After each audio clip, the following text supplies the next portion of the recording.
Jerome. Nipo kwenye amri hapa. Ndio wanajishambulia dada. Nipo kwenye amri. Pendeza. Jishambulie kidogo. Oh, mitumba macheti makali hapa.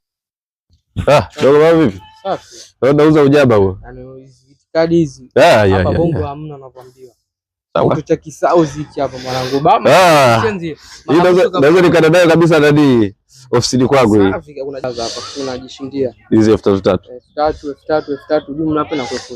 Sawa. Dogo ndio utapambana sana na ile jua, sawa? Mimi nitakupa kila nguo 5000. Sawa? Sana. Kama una 5000 hapo sawa? Leta nichukue ndani hapo 20,000. Au nimekosea hesabu? Nzuri hiyo. Hesabu ni mazuri dogo. Shule nimeenda. Sawa. Basi sawa, shambulia mdogo wangu. Dai hapa.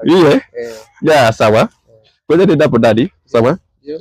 Nichukue hela na kuleta na kuleta 20,000. Chapu sasa kaka nakusubiria. Nakuja mdogo wangu, sawa? Sawa. Sawa. Nakuja hapo mdogo wangu. Dada mambo vipi? Poa, karibu. Asante. Bwana, mimi nauza vitu lakini wateja wamekasirika. Hawataki hata kununua. Hebu saidia hata maji ya kunywa mdogo wako. Bwana, kiu imenishika kweli kweli. Dadangu. Ya baridi ya moto? Dada, unataka tukutukane tuonekane sisi tunaenda tafadhali mtaa. Leta maji baridi. Wewe unijua hili? Haya.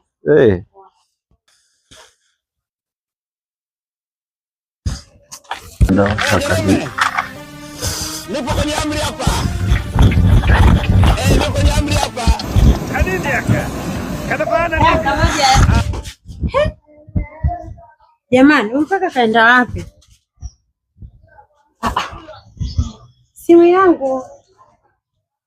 Mbona sio? Jamani. Sasa hivi. Salama, karibu. Ambe basi kaka wai. Mimi muda mrefu.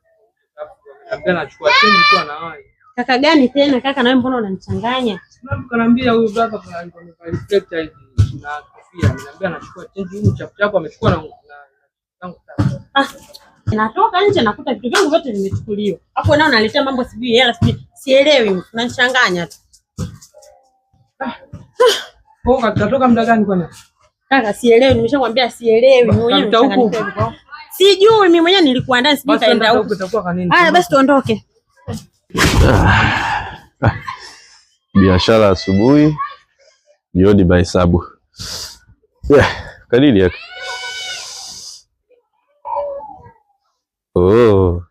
Kana bebea. Sawa.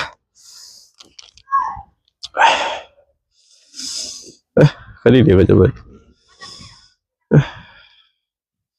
Sawa. Shedoa. Sawa. Kanini yake jamani?